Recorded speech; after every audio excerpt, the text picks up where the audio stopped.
Hello everyone. Hello Amina. Hello. Hello in the chat, Grumigru and Gruligru. Thank you for coming.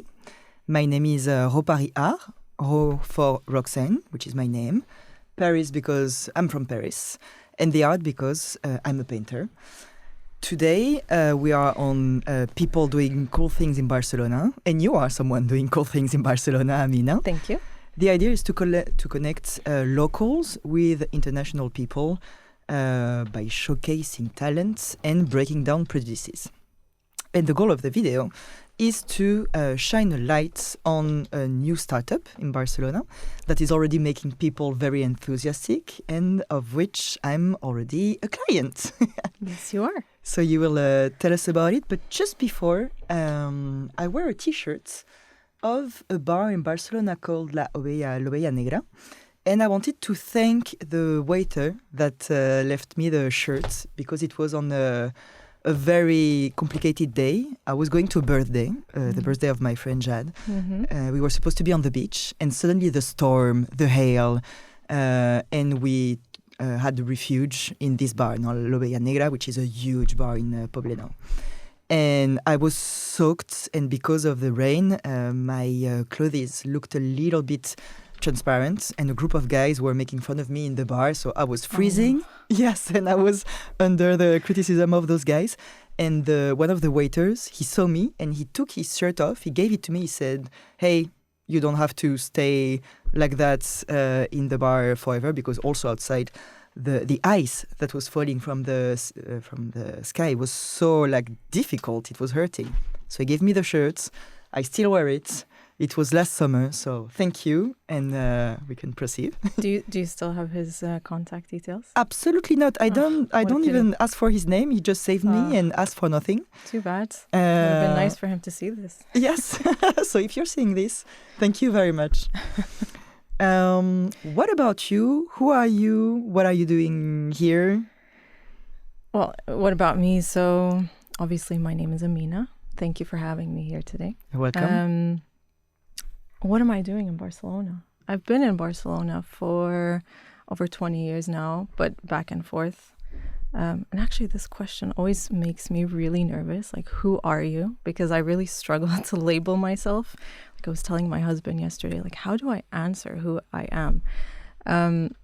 But maybe just to shorten it a little bit, I'm a mom of two beautiful children.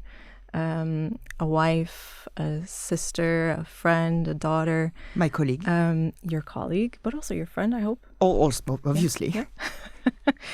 And I'm somebody whose brain really never stops. Like I call myself a scientist. I studied science, microbiology, immunology. Wanted to be a doctor, turned into a biomedical scientist because I realized that was actually what I wanted to do. And then life took me in different ways. I ended up working in the tech world for several years, as you know. And now I've kind of circled back to who I am. And that's where this little project, Elevame, starts. It's fun because you are mixing exactly all the steps that you had in your career now with Elevame. You have the IT part, because part of your activity is to manage an app that you will show us later. But also with this scientist background, you are able to explain exactly what the app does. It's not just that you didn't invent yourself a developer on a topic. You were not an expert one day waking up. No, absolutely not. Yeah, it's definitely a topic that that I was really passionate about for many years when I was younger, when I was studying in my education years, and it just went quiet. But it's a good example of how your passion and your sense of purpose really just always comes back, no matter where life takes you. You would say that you always had the scientist fiber, even when you were little, or it's something that you built? No, 100%. Science and math were always my favorite subjects. Okay. There are not many girls liking math when you were little. Yeah, maybe not. I don't know. There were a lot of girls in my university, actually. Amazing. And so it started from a very young age that I developed this love for it. Maybe it came from, the traditional idea that to be smart, you had to be good at science and math. And so that just was naturally what I wanted to be good at. And you have an analytical way to think. I do. I'm not creative, though, at all. So it is also who I am. Okay. Yeah. I was asking you about women because my stepfather, he's organizing these conferences and he coaches groups of girl students to push them into the science and mathematical careers, because in France we still have big disparities in the studies. Literature is full of women, mathematics are full of men, so it's really nice to have someone our age, a little bit on the contrary of this tendency. So congratulations. Oh, well, thank you. But I do think it happens a lot. Like I studied biomedical science in the Netherlands. Okay. And as you said that, I remember one of my classes in my master's was 99% women. And I think there was one guy, he just felt he was really the odd one out. What specialty was it? It was immunology and microbiology. Interesting. How did you choose? Because you said you wanted to be a doctor. Is it because someone of your family is a doctor? Do you know doctors? Not at all. No. Okay. Well, I do have doctors in my family, particularly like PhDs. My aunt is also a doctor, but that wasn't the reason why I wanted to be a doctor. It was because I had this passion for understanding the human body and how it worked. Yes. And the perfection behind it. So that was what drove me. And so I thought I wanted to be a doctor. So I ended up, after graduating from high school here in Barcelona, I went to study pre-med in the Netherlands. Why the Netherlands? Because you're from England. No. Yeah, so we skipped the part of where I'm from, because that also makes me very nervous. Okay. Because you are from many parts. I'm from many parts, and I almost don't know how to answer that question anymore. And the older I get, the more nervous I get with answering it. It's really strange. So I was born in Algeria. My parents are Algerian, and at the age of 3, 4, moved to the U.S. So I grew up in a little bit of Boston and a little bit in Texas, Houston. Okay. And then at the age of 12, I moved to Barcelona. Okay. And that's where where I had my teenage years. And at the time, my dad was working a lot in the Netherlands. Okay. And so when I graduated from from high school, it was sort of a natural place to go and study. They had good education, good universities, but also I knew that I could get, the family visits more often than if I went to the UK, for example, because that was another option, or the US, but I wasn't going to go that far. Okay. And why made you change then to this specialty? Yeah. So, like I said, I went thinking I wanted to become a doctor because I was so passionate about the human body. So I studied pre-med, or I did a program called pre-med. And that was 3 years of kind of understanding the theory behind medicine. And so it was what I really liked. But then after the 3 years, the idea was to then do a medical master's, to do 4 more years to become a doctor. Sounds long studies. Yeah, it was long, but it wasn't that held me back. Is that the thesis that I had done after my 3 years of pre-med was actually around a lot of what I enjoyed. So immunology and microbiology, and specifically it was around the link between the gut microbiome, so the trillions of bacteria that sit in our intestines, and the development of diabetes type 1. So not the diabetes that's the most common that everybody knows. When you eat too much sugar, you might, or you're overweight, you might trigger diabetes type 2. This was diabetes type 1, which triggers as a sort of a malfunction of your immune system, where your immune system thinks that some of your cells are foreign, so it starts to attack them. And in the case of diabetes type 1, it's attacking the cells that produce insulin.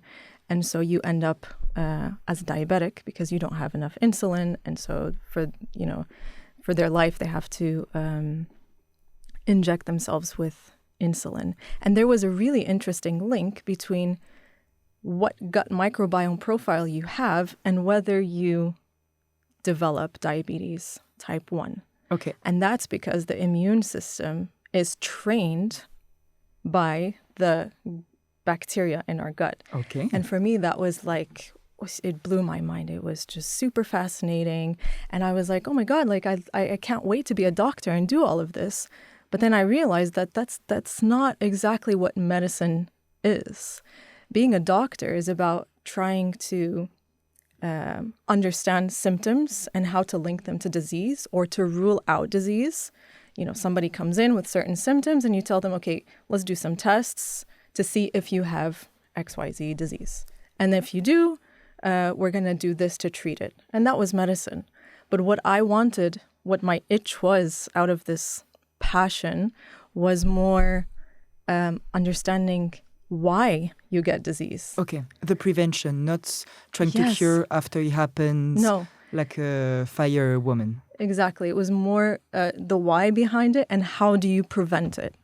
And so that's why I decided to pivot and take the route of biomedical research instead of medicine to become a doctor. Is there money from the states put in this type of research? Of course, yeah. There's Okay. money, not a lot. You know, you don't go into science to become rich. No, but I was thinking, there are some topics that never interests the, let's say, investor or the state is putting its money strategically. So I don't know if this type of topics is important these days, because we were talking about that, you and me, at the coffee machine regularly. Now it's trendy. And especially for today, I did my homeworks. I searched for, the latest news in the newspaper, news that I could understand, because Google sent me so many links of scientific research. But today it's trending. But what about when you were studying it? Are you talking specifically about the gut microbiome here? Right. Yes. It was not trendy at all. Okay. So this was when I did my thesis. It was 2012. Absolutely not trendy. It was, it was something that we talked about. It was something that we discussed. But because think about it, like it's trillions of bacteria in your gut. So first of all, we're still trying to understand just human cells, how they work, what they do. And this That, for example, I have no idea. From my point of view, medicine seems to explain so many things. Why? No, we don't know. Okay. There's a lot of things we don't know. Yeah, of course. Medicine doesn't know everything. And the gut microbiome, especially back then, was a big question mark. It was like we can see that, these bacteria that are sitting in our gut, they're doing something. They're not just there. But we don't know what, and we don't know what it means to know which bacteria we have. And how do we, is it something that we can control? So it's really been a topic that has become trendy, yes, over the last 10 to 15 years.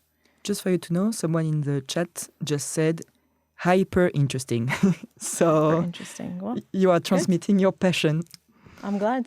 Do you think, because in France, you have this popular say, stomach is the second brain. Mm-hmm. Do you think they meant gut is 100%, yeah. Okay. In English, the saying is, your gut is the second brain. Okay. We wanted to make it different from the English people, French culture. Because I think people don't really think about it too much. It's just stomach, but it's your digestive system. It's all the stomach, the intestine, and then the intestine you can break down into the small intestine, the large intestine. So it's not like it's wrong, but yeah, it's what they meant. Yeah. Something there happens. We have another brain in the belly. Okay.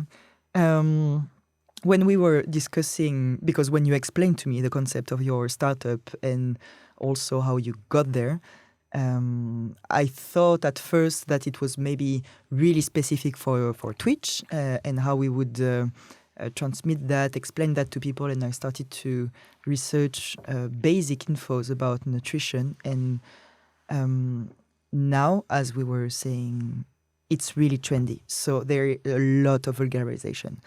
And why is it important? Because we know that nutrition is a thing. In France, in our parliament, we are debating